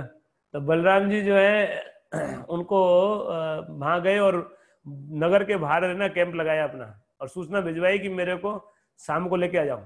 वो स्वागत करने आए, सॉरी स्वागत किया उन्होंने। तो पूछा कि भाई आप सिटी में पधारो, बोले मैं सिटी में आपका आतिथ्य लेने नहीं आया, अभी मैं जो है द्वारका के राजा का संदेश लेके आया हूँ, तो आप चुपचाप जो है ना हमारे जो शाम और जो पुत्र वधू है उसको हमारे हवाले कर दो और जो उनको सकुशल विदा करो। तो इस पे वो उनकी मति मारी गई थी, वो गुस्सा हो गए और है ना वो भड़क गए। तो क्षत्रिय होते ना अपमान सहन नहीं करते, तो उल्टा पटा उठ पटांग बोल दिया, बड़ा बुरा बोला एक्चुअली दुर्योधन आदि ने कि अरे ये क्या, इतना बोल दिया कि पैर की जूती सर पे आ रही है। बोले इनको जो है यदुवंश के लोग राजा हमारे अधीन है और वो हमारे ऊपर चढ़ रहे हैं और इस तरह से कर रहे हैं वैसे कर रहे हैं। बलराम जी बोले अच्छा, बोले नहीं देंगे। वो बोल के चले गए सिटी में वापस। एक बगीचे में रुके थे, सिटी के बाहर एक गार्डन था उसमें रुके थे और वहां स्वागत करने आए थे। लेकिन जब इन्होंने बोला तो गुस्सा करके अपमानित किए, चले गए। बोले क्या कर लोगे, हम नहीं देंगे, है ना। तो ये बात जब सुने तो बलराम जी तो जा ही रहे थे, इतने बलराम जी ने अपना हल निकाला, हल को फैलाया और पूरा जो है ये हस्तिनापुर, ये मेरठ होता था, मेरठ हस्तिनापुर था, पूरे हस्तिनापुर को धरती से अलग कर दिया, खोद दिया चारों तरफ से, और खोद के उसको टांग के हल में और घसीट के गंगा में डालने वाले थे, खींच रहे थे उसको। अब भूकंप आ गया, जब खींच रहे थे ना तब भूकंप आ गया। थोड़ा बहुत तो पहले भी हिल रहा था जब खोद रहे थे। तो चारों तरफ से धरती से अलग कर दिया पूरे उसको, पूरे नगर को। ये कोई कल्पना भी नहीं कर सकते हम कि है ना धरती से कोई सिटी को अलग किया जा सकता है। लेकिन बलराम जी तो बलराम जी है, वो धरती से पूरी सिटी को अलग कर दिए और अलग करके उसको ना वो गंगा में डालने वाले थे। तो खींच रहे थे ना तब उनको एहसास हुआ, तो सब वापस वो जो है शाम को और उसको लेके आए और पैर पड़े, जब जाके बलराम जी शांत हुए दहेज भी दिए बहुत सारा। और एक बार पहले भी ये लीला हुई थी, बलराम जी जब वृंदावन में थे तो यमुना, एक बार भगवान की इच्छा हुई नहाने की रात के टाइम, तो यमुना में लीला करने की इच्छा हुई। अपने रासलीला कर रहे थे बलराम जी और है ना, तो यमुना को आदेश दिया कि यमुना इधर आओ। अब यमुना नदी दूर बह रही थी तो जमुना बोली कि ये कोई तरीका है, रात के टाइम पे बोल रहे मुझे कि इधर आ जाओ। जमुना ने सोचा नदी कोई धारा थोड़ी बदलेगी अपनी, तो उसने नहीं आई। तो बलराम जी ने हल निकाला, उसको धाराओं में बांट दिया, बोले तुम्हें खत्म कर दूंगा नदी को। अगर अगर ज्यादा धाराओं में बांट दो नदी खत्म हो जाती, नदी को अगर कई धाराओं में बांट दो तो अलग अलग दिशा में धारा ऐसे खींच दिया, तो नदी की कई धाराओं में बट गई जमुना वहां आगे। तो जमुना का अस्तित्व समाप्त करने को, तब जाके जमुना देख डर के मारे दौड़ी हुई आई और क्षमा मांगी, तो फिर माफ कर दिए, फिर और बांटे नहीं। तो उसको पूरा ही इतना बांट देते कि वो नदी खत्म हो जाती, ऐसा बलराम जी किए थे। तो कई धाराएं अभी भी वैसे है, कई धाराओं में बटी हुई है वृंदावन में, जो जमुना है ना वो वहां जाके। हाँ, तो ऐसे करके भगवान बलराम जी की कई सुंदर सुंदर लीलाएं हैं। और बाद में जो ऐसा हुआ कि बलराम जी जो है जब युद्ध की संभावना बनी दोनों कौरव और पांडवों में, तो बलराम जी बोले कि बलराम जी के पास भी आया था, बलराम जी ने बोला कि वो दोनों ही तरफ से सहयोग मांगा था, लेकिन बलराम जी बोले दोनों ही अपने दोनों के साथ किसके साथ युद्ध कर सकते हैं। तो बलराम जी बोले कि नहीं युद्ध नहीं करेंगे, मना कर दिया, मैं किसी पक्ष में युद्ध नहीं लड़ लूंगा। और कृष्ण को भी बोले कि कृष्ण हमको युद्ध नहीं करना चाहिए, दोनों ही तो अपने हैं, है ना, हमारे लिए कोई पराया थोड़ी है, हम किसी पक्ष थोड़ी ना ले सकते हैं, है? तो पक्ष नहीं ले सकते तो लेकिन भगवान कृष्ण तो बोले आप लो नहीं लो, मेरे तो अपने तो पांडव है, उनका उनका पक्ष तो मैं लूंगा, मेरे भक्त हैं, उनका पक्ष मैं लूंगा, आपकी मर्जी, आपको नहीं लेना तो मतलब। तो बलराम जी फिर है ना बोले, बलराम जी अच्छा नहीं लगा, बलराम जी उस टाइम पे तीर्थ यात्रा पे चले गए।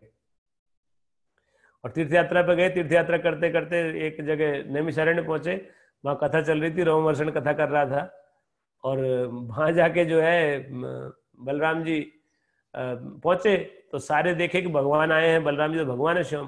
तो सभी कथा के दौरान सब खड़े हो गए, लेकिन वो व्यास आसन में रोमहर्षण था, उसने सोचा कि व्यास आसन से खड़ा नहीं होना चाहिए, वो खड़ा नहीं हुआ। अरे भगवान आए तो सबके खड़ा होना चाहिए, आदर करना चाहिए भगवान का, लेकिन उसने आदर नहीं किया। इसी से बलराम जी इतने कुपित हो गए कि भगवान के भाव में आदर नहीं मिला, तो एक तिनका उठाया और उसकी तरफ छोड़ा, वो भस्म कर दिया उसको वहीं पे।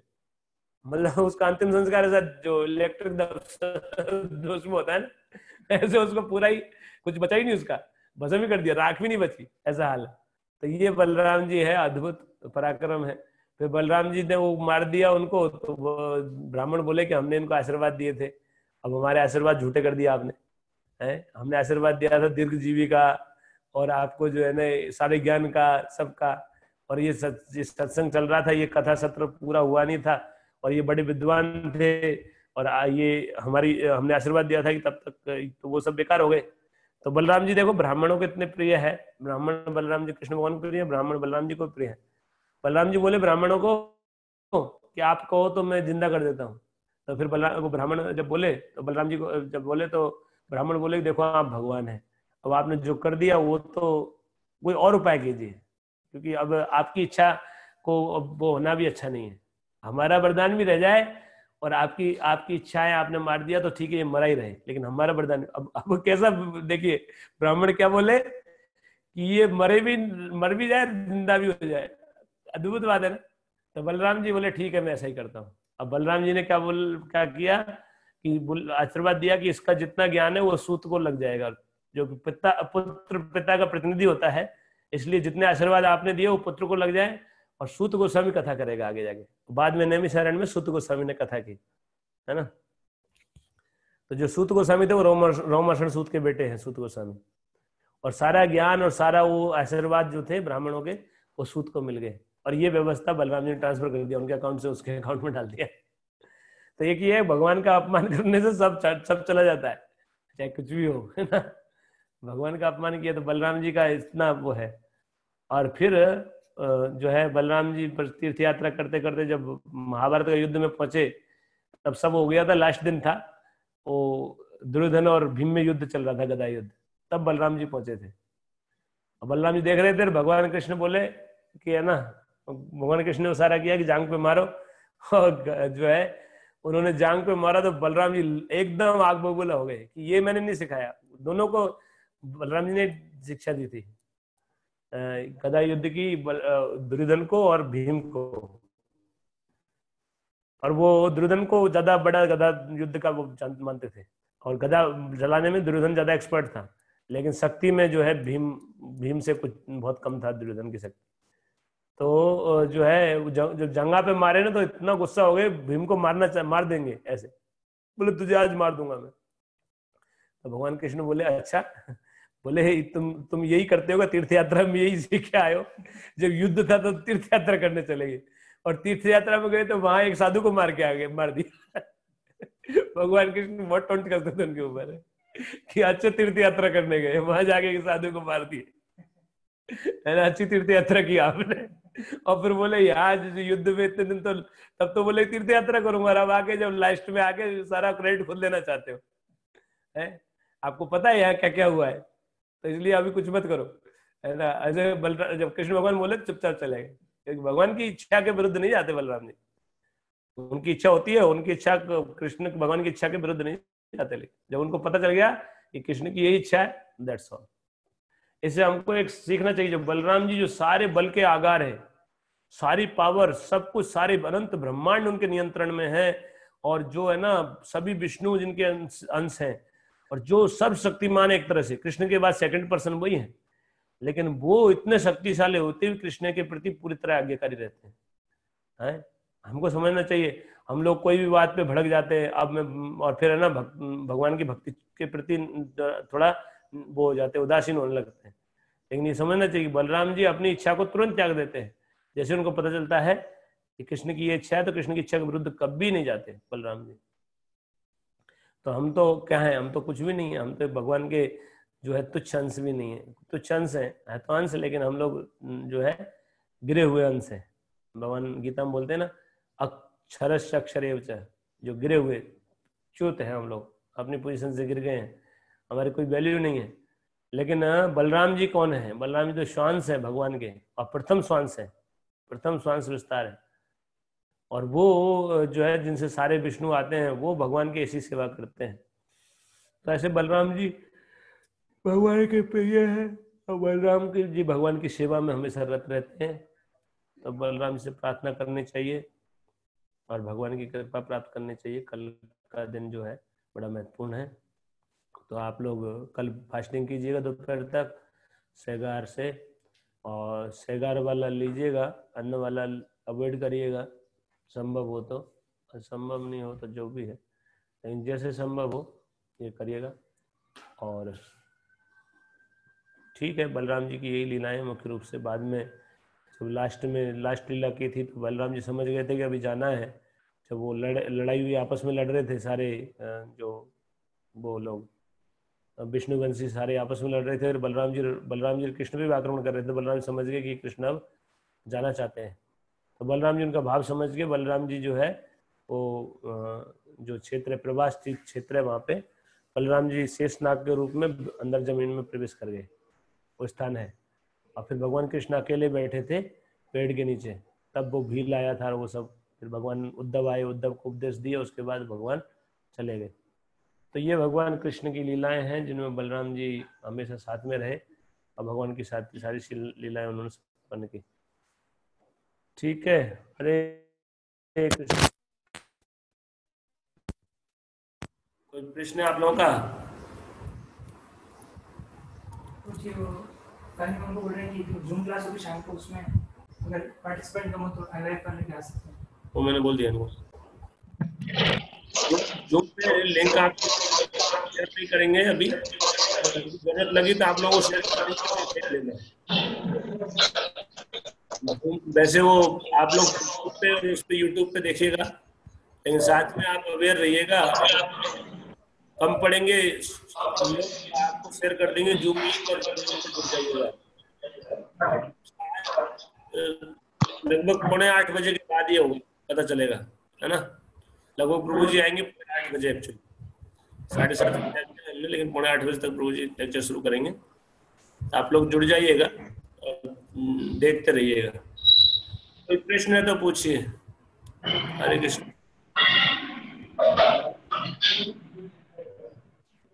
सबने खोल दिया।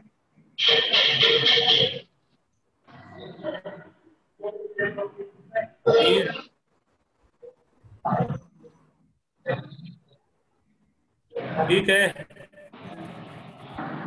हरे कृष्णा। जय भगवान बलराम की जय, जगत गुरु शिला प्रभुपाद जय की जय। जय वंदे हरि हरि बोल, हरि हरि